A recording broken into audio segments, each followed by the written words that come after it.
Hello बच्चों, कैसे हो आप लोग। मैं राहुल आप सभी लोगों का स्वागत करता हूं आपके अपने चैनल तपस्या क्लासेस में। ठीक है बच्चों, आज हम लोग ना 10th क्लास के लिए साइंस स्टार्ट करेंगे। ठीक है, 10th क्लास मतलब बोर्ड होती है। बोर्ड होती है तो आपको सीरियस होना पड़ेगा।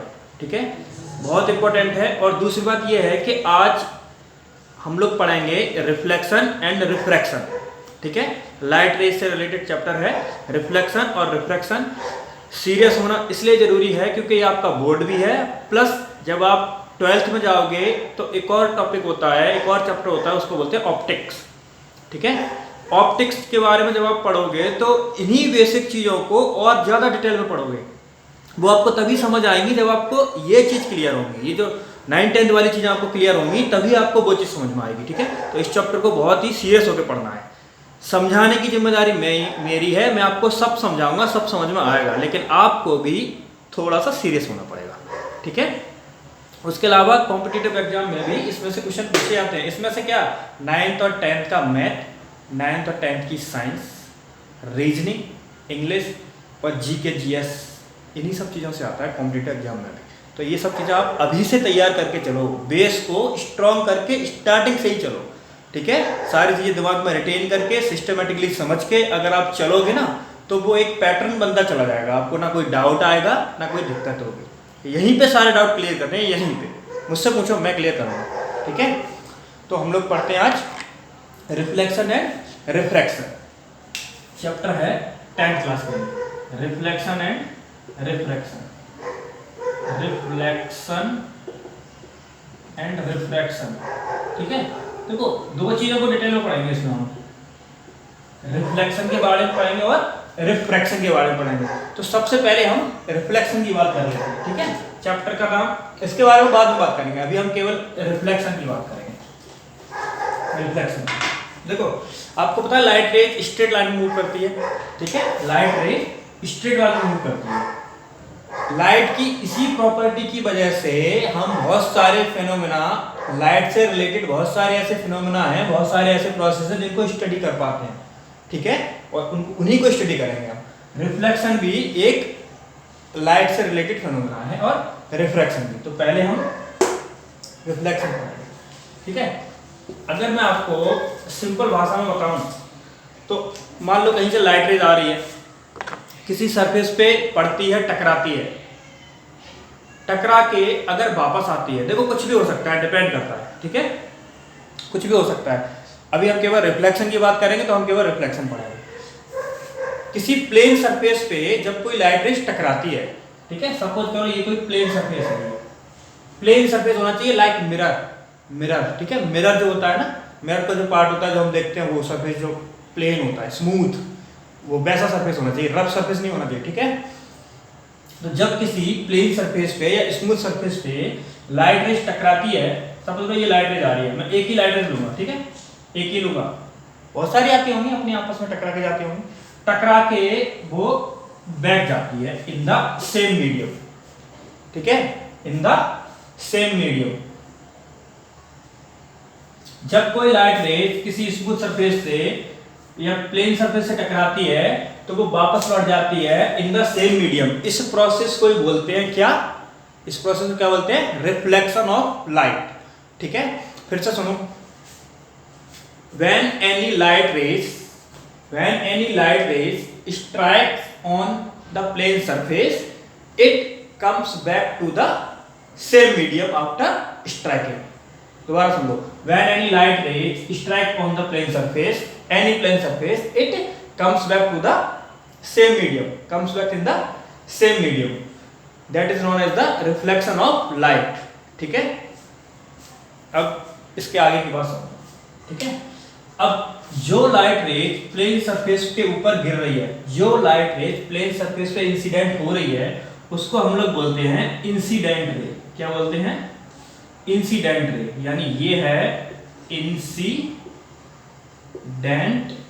रे। ठीक है, और जो स्ट्राइक करने के बाद, टकराने के बाद वापस जाती है, ठीक है, वापस जाती है सेम मीडियम में, उसको बोलते हैं रिफ्लेक्टेड रे। क्या बोलते हैं, रिफ्लेक्टेड रे। ठीक है, इंसिडेंट रे, रिफ्लेक्टेड रे। एक होता है बेटा, एक होता है नॉर्मल।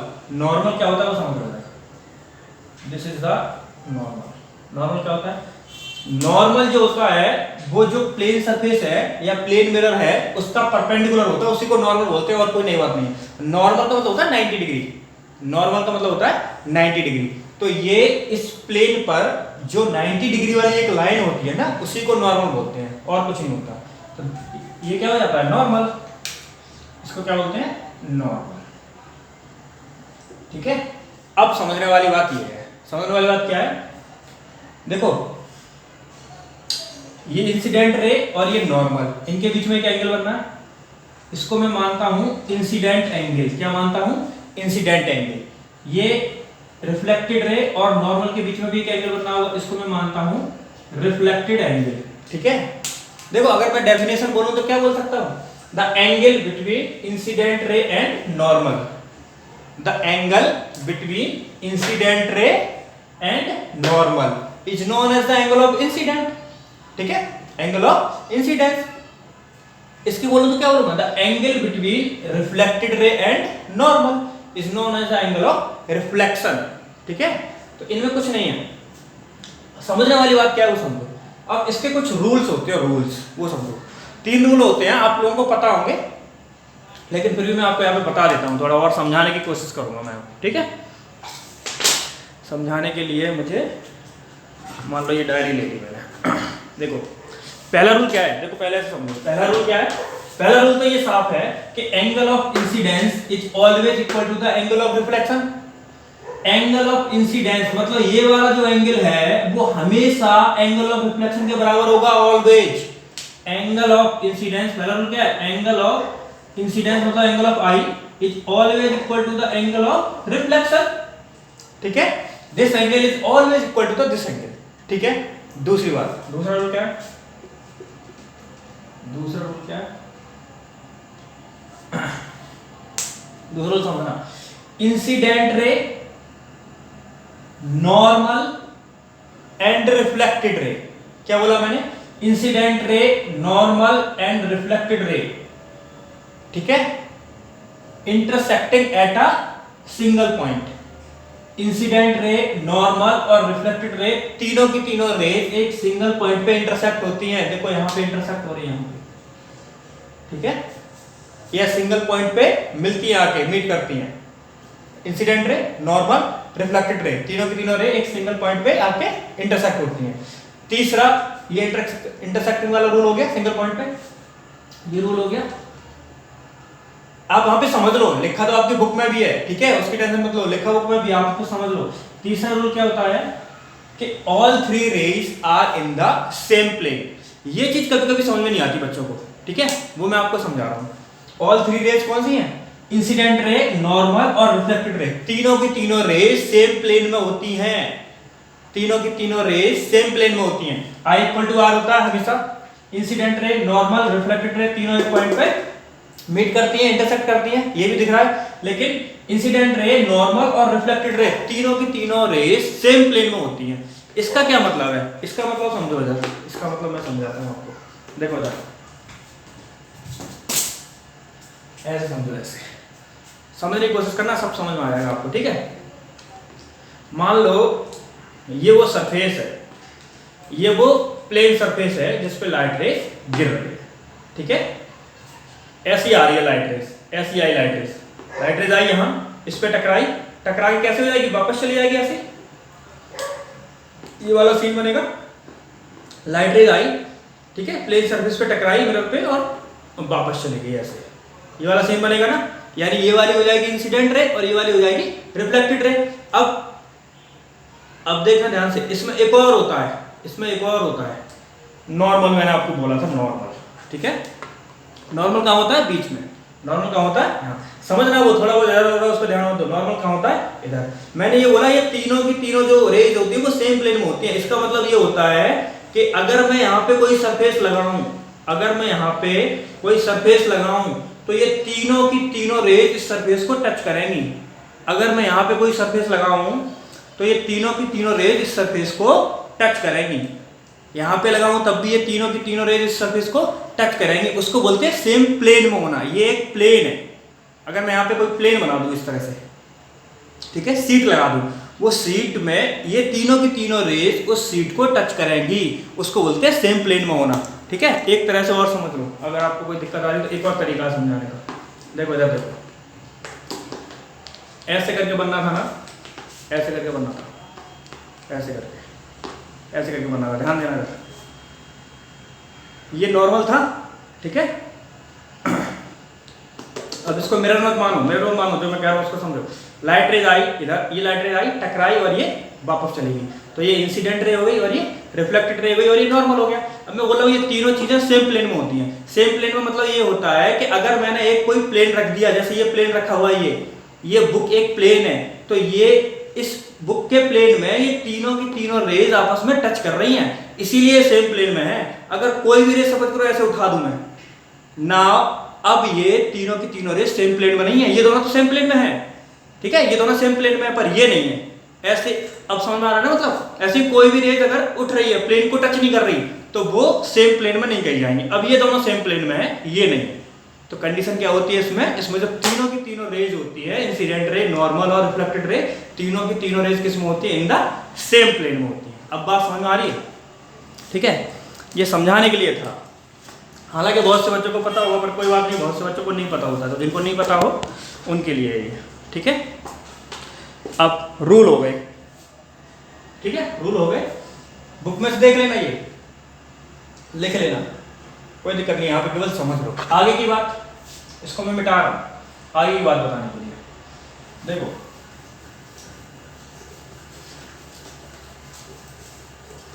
आपको पता है, जब भी कभी मिरर के सामने हम खड़े होते हैं, इमेज बनती है, इमेज। देखो लाइट टकरा के वापस लौट रही है का मतलब क्या है, इमेज फॉर्मेशन हो रहा है। लाइट टकरा के अगर वापस लौट रही है उसका मतलब क्या है, इमेज फॉर्मेशन हो रहा है। अब ये मिरर है, एक बात और ध्यान रखना, मिरर का ये वाला हिस्सा नहीं होता है, ये वाला जो हिस्सा होता है, एक हिस्सा मिरर का एक हिस्सा पॉलिश्ड होता है, ठीक है, ये वाला हिस्सा क्या होता है, पॉलिश्ड होता है। ये वाला जो हिस्सा होता है वो प्लेन होता है, स्मूथ होता है, इस पे लाइट रेज आके इंसिडेंट होती है, लाइट रेज यहाँ टकराती है, ठीक है। ये वाला हिस्सा पॉलिश होता है, पॉलिश नहीं होगा तो पार निकल जाएगी रेज, वो भी पढ़ेंगे आगे, वो भी पढ़ेंगे, वो बात की बात है, पहले इतना समझो। तो अगर लाइट रेज टकरा के वापस आ रही है, ठीक है, और जब लाइट रेज टकरा के वापस आती है तो इमेज बनती है। इमेज कैसे बनती है, क्यों बनती है, वो हम समझेंगे, लेकिन पहले इमेज प्लेन मिरर की बात कर रहा हूं मैं। प्लेन मिरर के थ्रू जो प्लेन मिरर होता है उसमें कैसी कैसी इमेज बनती है, क्या क्या उसके वो होते हैं रूल्स, वो हम लोग यहाँ पे देखेंगे, ठीक है। इधर देखो प्लेन मिरर में कैसी इमेज बनती है। सपोज करो यहाँ पे कोई ऑब्जेक्ट रखा हुआ है, यहाँ पे कोई ऑब्जेक्ट रखा हुआ है, या आप खड़े हुए हो, मैं तो कह रहा हूँ आप ही खड़े हो, ठीक है। अगर आप खड़े हुए हो, यहाँ पे आप हो, ये यू वाई हो, ये आप हो, तो प्लेन मिरर में यहाँ पे एक इमेज बन रही होगी। अगर ये मिरर है तो यहाँ पे क्या बन रही होगी, एक इमेज बन रही होगी। रूल समझ लेना, ठीक है। मिल तो आपको बुक में भी आएंगे, पर मैं समझा रहा हूँ, उसको समझो। ये आप हो, ये इमेज है आपकी, ये आप हो, ये इमेज है, ये आप हो मतलब, या फिर आप कोई ऑब्जेक्ट भी ले सकते हो, आप कोई ऑब्जेक्ट ही हो, ठीक है। प्लेन मिरर के सामने अगर आप खड़े हो तो आप कोई ऑब्जेक्ट ही हो मिरर के लिए। तो जो साइज ऑफ ऑब्जेक्ट होता है ना, वही होता है size of image. Plane mirror में जो इमेज बनती है उसकी बात कर रहा हूं मैं, बाकी मिरर भूल जाओ। प्लेन मिरर में जो इमेज बनती है उसमें जो रूल्स होते हैं, जो साइज ऑफ ऑब्जेक्ट होता है वो always equal to the size of image. जिस साइज की इमेज होगी उसी साइज का ऑब्जेक्ट होगा, ये नहीं छोटा बड़ा हो जाए, सेम साइज का होगा, ठीक है। दूसरी बात क्या होती है, distance of the image from the mirror is always equal to the distance of the image from the mirror is always equal to the distance of the object from the mirror, ठीक है। मतलब mirror से बाहर जितनी दूर पे object खड़ा होगा, आप खड़े होगे, उतनी ही अंदर आपको इमेज दिखेगी, ठीक है। मिरर के पास कभी पास आके देखना, ऐसे पास आके देखोगे, अभी ऐसे ही मैं कैमरे में देख रहा हूं, अभी मैं दूर लग रहा हूं कैमरे के अंदर, मैं पास आके देख रहा हूं तो ऐसा लगता है कि मैं कैमरे के अंदर से भी आगे आ रहा हूं, ठीक है। तो जितनी दूर ऑब्जेक्ट होगा मिरर से, उतनी ही दूर इमेज होगी मिरर से, ठीक है। एक और बात, वो क्या होती है, सबसे इंपॉर्टेंट बात है ये, ये चीज़ें तो पता रहती है, पर कुछ चीज़ें ऐसी भी हैं जो पता रहती है लेकिन हम उनको फील नहीं कर पाते, कभी कोशिश ही नहीं करते। देखो जब मैं कराता हूँ, फील कराता हूँ, फील सब फील होगा, सब दिखेगा, आंखों से दिखेगा। देखो जरा, ये हो गया रूल। एक लास्ट रूल देखो, जो ऑब्जेक्ट होता है ना, जो ऑब्जेक्ट होता है, ऑब्जेक्ट, ठीक है, वो और जो उसकी इमेज बनती है मिरर में, वो दोनों लेटरली इन्वर्टेड होती है। इमेज जो बनती है ऑब्जेक्ट की वो लेटरली इन्वर्टेड बनती है, ठीक है। अब लेटरली इन्वर्टेड का मतलब क्या है उसको समझ लो, ठीक है, समझ लो लेटरली इन्वर्टेड क्या होता है। सपोज करो ये कोई आदमी खड़ा है, ठीक है, ऐसे मैं एक आदमी बना देता हूँ, ये कोई आदमी खड़ा हुआ है, ये उसका हाथ है, ठीक है। अगर आदमी का चेहरा इधर है मेरी तरफ, अगर आदमी का चेहरा मेरी तरफ है, ठीक है, इस तरह से, तो ये तो इसका राइट हैंड रहेगा, इसका क्या हो जाएगा, लेफ्ट हैंड। मैं आपको केवल समझाने के लिए बता रहा हूँ लेटरली इन्वर्टेड का मतलब क्या होता है, समझ लो। देखो बच्चों, जब हम कभी मिरर के सामने खड़े नहीं होते हैं तो हमारी जो इमेज बनती है ना वो ऐसी हो जाती है। अगर सपोज करो ये हाथ है, ठीक है, अब वो पलट के ऐसी हो जाती है, ऐसे ये वाला जो हिस्सा होता है, ये वाला जो हिस्सा देखो ऐसे करके आधा हिस्सा हो गया ये और आधा हिस्सा हो गया ये। अगर मैंने इसके दो हिस्से कर दिए तो आधा हिस्सा हो गया ये, आधा हिस्सा हो गया ये, तो ये वाला हिस्सा तो यहाँ बन जाता है और ये वाला हिस्सा यहाँ आ जाता है। इसी को बोलते हैं लेटरली इन्वर्टेड, ठीक है। इस बात को आप देख भी सकते हो, इस बात को आप देख भी सकते हो। कैसे देख सकते, घुमा मत देना, ऐसे ऐसे घूम नहीं जाता 180 पे, इसको नहीं बोलते लेटरली इन्वर्टेड। क्या बोल रहा हूँ मैं, ये अगर बीच में मैंने एक लाइन कर दी और ये सिमेट्रिक है अगर कोई चीज, तो ये वाला हिस्सा यहाँ, ये वाला हिस्सा यहाँ, हमको दिखती वो सेम है क्योंकि वो सिमेट्रिक होती है। मैं अभी देख रहा हूँ, मिरर में देख रहा हूँ, आप लोग मिरर में देखते हो तो आपको सब कुछ सेम लगता है, सेम टू सेम लगता ही नहीं है कि घुमा हुआ है। क्यों? क्योंकि आपकी जो बॉडी है वो सिमेट्रिक है। सिमेट्रिक का मतलब होता है कि अगर एक लाइन खींची जाए ऐसे, तो जो शेप इधर है डिक्टो वही शेप इधर है, इसीलिए आपको पता ही नहीं चलता, फील ही नहीं होता कि ये वाला हिस्सा इधर आ गया, ये वाला हिस्सा इधर पहुंच गया है। उसी को बोलते हैं लेटरली इन्वर्टेड। इसको अगर आपको देखना हो तो कैसे देखोगे, देखो बहुत आसान है। मिरर के सामने जाना, खड़े हो जाना, अपने राइट हैंड में कोई चीज पकड़ना, अपने राइट हैंड में कोई चीज पकड़ना या फिर राइट हैंड को ऐसे ही उठा देना, ठीक है, राइट हैंड को उठाना। ये तो मेरा तो लेफ्ट हैंड है ये, ठीक है, मैं आपसे कह रहा हूं आप किसी भी हैंड को उठाना, किसी भी हैंड को उठाना। मान लो मैं राइट से कहता हूं, मैंने अपने राइट हैंड को उठाना, ठीक है। जब आप अपने राइट हैंड को उठाओगे या फिर राइट हैंड में कोई चीज पकड़ोगे तो मिरर वाले आदमी को देखना, जो आपकी इमेज बन रही है उसको देखना, वो इस चीज को ना अपनी लेफ्ट हैंड में पकड़ा होगा। ध्यान देना, घर पे इसे देखते ही तुरंत देखना ये काम, ठीक है, ये काम तुरंत करना। कि सर बहुत से लोगों को पता होगा लेकिन कुछ लोग सोचते होंगे कि अच्छा ऐसा भी होता है क्या। हाँ ऐसा होता है। आप अभी राइट हैंड में जिस चीज को पकड़े हो, जो इमेज वाला आदमी है, जो आपकी इमेज बन रही है, वो आदमी उसी चीज को लेफ्ट हैंड में पकड़ा होगा। ध्यान से देखना, ध्यान से, उसका चेहरे की डायरेक्शन जो है उसके हिसाब से राइट और लेफ्ट देखना, उसका अपना राइट और लेफ्ट ये देखोगे अपने हिसाब से, उसका राइट और लेफ्ट उसके हिसाब से, ठीक है। बस समझ में आई। अगर मैंने सीधा राइट ईयर पकड़ा, अपना कान पकड़ लिया सीधा, अगर मैंने अपना सीधा कान पकड़ा तो जो इमेज वाला आदमी है वो अपना लेफ्ट कान पकड़ा होगा। देखना उसको ध्यान से, ठीक है। ये बात समझाने वाली है, समझाने वाली बात। तो एक रूल और क्या होता है कि प्लेन मिरर में जो इमेज बनती है वो लिटरली इन्वर्टेड होती है, ठीक है। इतनी बात क्लियर हुई। अब बात आती है कि सर क्या प्लेन मिरर में इमेज बनती है क्या, और तरह के मिरर नहीं होते? हमको तो और तरह के, बहुत सारे तरह के मिरर पढ़ने हैं अभी, ठीक है। यहाँ उतने तरह के नहीं, पर आगे जाके अगली क्लास में और बहुत सारे तरह के पढ़ने हैं, लेकिन यहाँ तो हम केवल कुछ स्फेरिकल मिरर पढ़ेंगे। ये जो मैंने अभी आपको 3 चीजें बताई केवल प्लेन मिरर के लिए है, लेकिन जरूरी नहीं है हर मिरर प्लेन हो। आप कहीं किसी नुमाइश वगैरह में जाते होगे, कोई मैजिक शो वगैरह करके कुछ लगा देते हो, उसमें बहुत सारे तरह के मिरर होते हैं, बहुत सारे तरह के मिरर होते हैं, जिसमें कभी कोई मोटा दिखने लगता है, कभी कोई छोटा दिखने लगता है, कभी कोई लंबा दिखने लगता है, ठीक है, किसी का चेहरा बड़ा आने लगता है।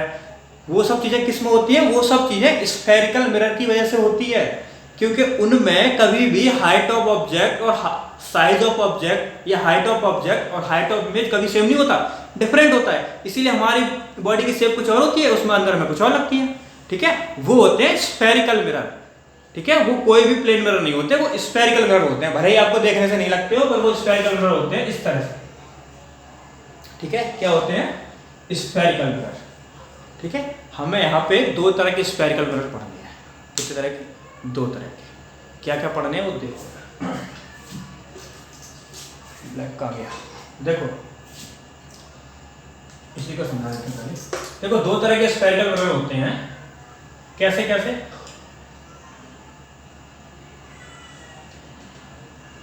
सपोज करो ये कोई मिरर है, स्फेरिकल मिरर है, ठीक है, ये कोई स्फेरिकल मिरर है और इसकी इस तरफ हो रही है पॉलिश, इसकी इस तरफ क्या हो रही है?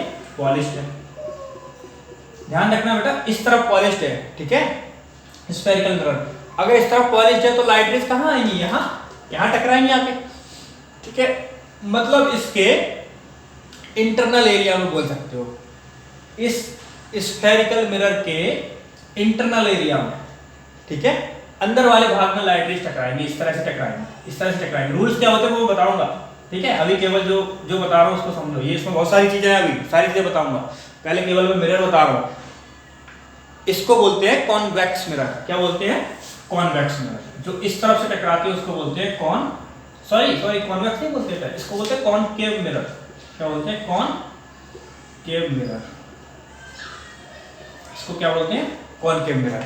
मतलब जहां पे लाइट रेज मिरर के, स्फेरिकल मिरर के इंटरनल पार्ट में आके टकराती है, that is known as the concave mirror. या ऐसे भी बोलो, जिसका आउटर पार्ट क्या होता है? पॉलिश्ड होता है। जिसका आउटर पार्ट पॉलिश होता है वो स्फेरिकल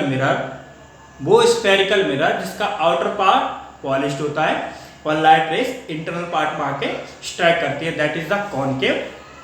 अब इसका जस्ट उल्टा, जिसका इंटरनल पार्ट क्या होता है? पॉलिश्ड। जिसका इंटरनल पार्ट क्या होता है? पॉलिश्ड होता है और जो लाइट रेज आके टकराती है वो इस पार्ट पे आके टकराती है, ठीक है।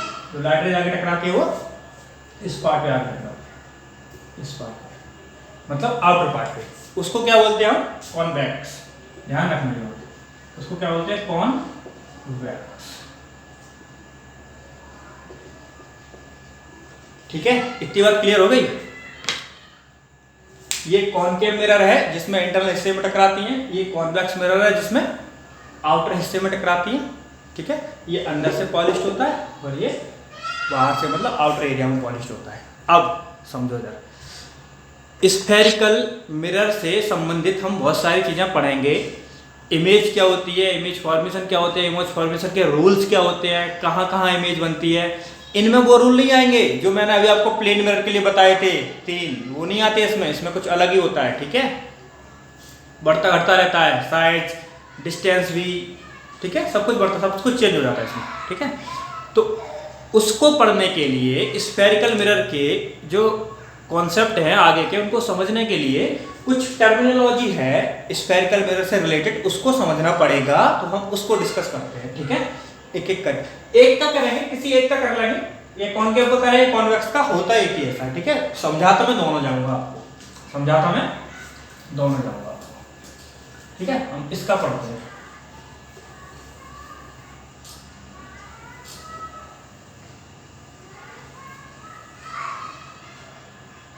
देखो, तो सबसे पहली टर्मिनोलॉजी तो होती है पोल। क्या होती है? पोल। देखना है ध्यान से। अब पोल क्या होता है समझना पड़ेगा, पोल क्या होता है, ठीक है। देखो, pole is the centre of the spherical mirror. Pole क्या होता है? स्फेरिकल मिरर का जो, देखो जितना पार्ट है ना स्फेरिकल मिरर, ये है, इतना हिस्सा है, ठीक है। स्फेरिकल मिरर इतना हिस्सा है। अब इसका जो जस्ट सेंटर नहीं होता, उस सेंटर को बोलते हैं पोल, ठीक है। तो pole is the centre of the spherical mirror, ठीक है, इसको बोलते हैं पोल। अच्छा ध्यान रखना, pole lies on the mirror. Pole जो होता है वो मिरर के ऊपर ही होता है। ये जो सेंटर है ना, ये इस तरह, यहाँ पे जो सेंटर होगा, यहाँ पे जो सेंटर, वो मिरर के ऊपर ही है, ठीक है। It lies on the mirror inside the mirror, ठीक है। पोल होता है सरफेस, इसका स्फेरिकल मिरर का सेंटर होता है, and it lies inside the mirror या ऑन द मिरर, उसी के अंदर होता है, ठीक है। तो अगर ये इसका पोल है तो इसका भी पोल यही होगा, सेम डेफिनेशन इसमें भी, ठीक है। कॉन्वेक्स में भी सेम डेफिनेशन होगी कि pole is the centre of the spherical mirror. दूसरी बात क्या है, ये थोड़ी जरूरी बात है। अब मैं आपसे कह रहा हूं सेंटर ऑफ कर्वेचर, एक वर्ड आता है centre of curvature, centre of curvature, curvature ध्यान से सुनना, मिल तो कहीं भी जाएगा लिखा हुआ, जो मैं बता रहा हूं उसको ध्यान से सुनो। सेंटर ऑफ कर्वेचर क्या होता है, देखो ये है, ये है, इसका यहां होगा, देखो पहले मेरी बात सुनो ध्यान से, देखो अगर स्फेरिकल मिरर है तो ये किसी न किसी स्फीयर का तो हिस्सा होगा ना बेटा। अगर ये स्फेरिकल मिरर है तो ये किसी न किसी स्फीयर का हिस्सा होगा या नहीं होगा, मतलब किसी न किसी स्फीयर से काट के इसको बनाया होगा या नहीं, हाँ बनाया होगा। ये स्फेरिकल मिरर किसी न किसी स्फीयर का हिस्सा है, ठीक है। अब देखो सेंटर को डिफाइन करना कितना आसान है। The center of curvature of a spherical mirror is the center of the sphere whose mirror is a part। क्या बोला मैंने उसको, फिर से सुनो, फिर से सुनो। The center of curvature of a spherical mirror is the center of the sphere whose mirror is a part, ठीक है। किसी भी स्फेरिकल मिरर का जो सेंटर ऑफ कर्वेचर होता है वो उसी स्फीयर का सेंटर होता है जिस स्फीयर का मिरर एक हिस्सा है, ठीक है। और स्फीयर का सेंटर क्या होता है वो आप लोग जानते हो, स्फीयर का सेंटर बीच में आएगा, ठीक है। बात समझ में आ रही, सेम डेफिनेशन इसमें होगी, centre of curvature same definition इसमें होगी, सेम टू सेम डेफिनेशन, ठीक है। तो the centre of curvature of A spherical mirror is the centre of that sphere whose mirror is a part। अब ध्यान देखना, ध्यान से देखना, ये रहा इसका सेंटर ऑफ कर्वेचर, ठीक है। अब ये जो सेंटर ऑफ कर्वेचर है ना, ये मिरर में नहीं होता, ये इनसाइड द मिरर या ऑन द मिरर नहीं होता, ये internal part of the mirror होता है। ये कहां होता है, मिरर के इनसाइड, लाई नहीं करता मिरर के ऊपर, यहां इनसाइड में होता है, इंटरनल पार्ट में होता है, ठीक है। इसमें उसमें नहीं, उसमें देखो सेंटर ऑफ कर्वेचर कहां आएगा, यहां आएगा, क्योंकि इसका जो वो बनेगा, इसका जो स्फीयर बनेगा वो ऐसा बनेगा, ऐसा ऐसा बनेगा, ऐसा, ठीक है। इसका स्फीयर कैसा बनेगा, ऐसा। तो इसमें तो ये इंटरनल पार्ट में आ गया, इसमें ये, या फिर ऐसे कहने के लिए तो ये भी इंटरनल है क्योंकि स्फीयर बनना है, तो आपको ये बोल रहा है कि इसमें तो ये किस साइड में है, रिफ्लेक्टिंग वाली साइड, ठीक है। कॉनकेव मिरर में जो सेंटर ऑफ कर्वेचर होता है वो उसके रिफ्लेक्टिंग वाले साइड में होता है, ठीक है। या फिर आप ये बोल सकते हो कि मिरर के फ्रंट में होता है, मिरर के सामने होता है, ठीक है। बस समझनी है ये चीज है और कुछ नहीं करना है। और जो कॉन्वेक्स मिरर होता है उसमें जो सेंटर ऑफ कर्वेचर होता है वो कहां होता है, पॉलिश्ड वाली साइड पे होता है, ठीक है। या फिर बोल सकते हो बिहाइंड द मिरर होता है, मिरर से पीछे होता है, क्योंकि जो पॉलिश वाला साइड होता है उसको हम पीछे वाला हिस्सा बोलते हैं मिरर का, ठीक है। ध्यान रखो ये बात, pole lies on the mirror, centre of curvature convex में बिहाइंड द मिरर और इसमें फ्रंट ऑफ द मिरर, ठीक है। ये हो गई डेफिनेशन। अच्छा एक और चीज आती है, रेडियस ऑफ द कर्वेचर। क्या होती है, radius of the curvature, radius of the curvature, same definition, same definition, ठीक है। सेम डेफिनेशन, जैसे आपने सेंटर ऑफ कर्वेचर की डेफिनेशन बताई वैसे आप होती है रेडियस ऑफ द कर्वेचर। क्या, the radius of a spherical mirror is the radius of the sphere whose mirror is a part. Simple, इसमें, ठीक है। और रेडियस होती क्या है, रेडियस की इसको बोलते हैं, इसको, ठीक है। पोल से लेके सेंटर ऑफ कर्वेचर की जो डिस्टेंस होती है that is known as the radius of curvature. Pole से लेके सेंटर ऑफ कर्वेचर की जो डिस्टेंस होती है that is known as the radius of curvature, ठीक है। इसके बारे में और डिस्कस करेंगे आगे, पहले एक चीज और समझ लो यहां से। अगर मैं पोल को और सेंटर ऑफ कर्वेचर को मिला के एक लाइन खींचूं, ठीक है। अगर मैं पोल को और सेंटर ऑफ कर्वेचर को मिला के एक लाइन खींचूं, ये लाइन खींच दी मैंने, ठीक है। तो इस लाइन को हम बोलते हैं प्रिंसिपल एक्सिस। क्या बोलते हैं, प्रिंसिपल एक्सिस, ठीक है। तो इसको आप डिफाइन कैसे कर सकते हो, a straight line passing through the pole and centre of curvature of a spherical mirror is known as the principal axis. Means इसमें भी सेम, उसमें भी ऐसे डिफाइन होगी, straight line passing through the plane and centre of curvature of a spherical mirror is known as the principal axis. इसके बारे में और भी बातें करेंगे। ये तो सिर्फ वो टर्मिनोलॉजी थी जो हम लोगों को सीखनी थी। अब हम लोग इमेज के बारे में पढ़ेंगे। इमेज क्या होती है, कैसे बनती है, कब कब बनती है, कहाँ ऑब्जेक्ट हो तो इमेज कहाँ बनेगी, बहुत सारी चीज़ें हैं इसमें, ठीक है। तो इसको खत्म करने के बाद हम लोग रिफ्रैक्शन पढ़ेंगे, ठीक है। तो आज के लिए इतना ही, अगली वीडियो में हम लोग पढ़ेंगे। और ध्यान रखना बच्चों, मैं आपसे फिर कह रहा हूँ, आपको हर चीज़ समझ में आएगी, बस आपको मेरे साथ साथ समझना है। अगर कोई डाउट आता है तो उसको कमेंट बॉक्स में मुझसे पूछना है। मैं गारंटी लेता हूँ आपको सब समझना आएगा। समझाने के लिए मैं यहाँ खड़ा हूँ, ठीक है। आप लोग भी थोड़ा डेडिकेशन दिखाओ और थोड़ी सी मेहनत करो, थोड़ा सा सीरियस हो जाओ, बाकी सारे काम हो जाएंगे, ठीक है। तो अगर आपको पसंद आ रहा हो तो आप अपने दोस्तों को जरूर बोलो, ठीक है। दोस्तों को बोलो, उनका भी फायदा कराओ, लाइक करो, शेयर करो, सब्सक्राइब करो, ताकि और बच्चों तक भी ये वीडियो पहुंच जाए और वो लोग भी इसका फ़ायदा उठाएं, ठीक है बच्चों। तो करो आप लोग अपनी मेहनत, हम आगे की बात बाद में करेंगे। टेक केयर बच्चों, बाय।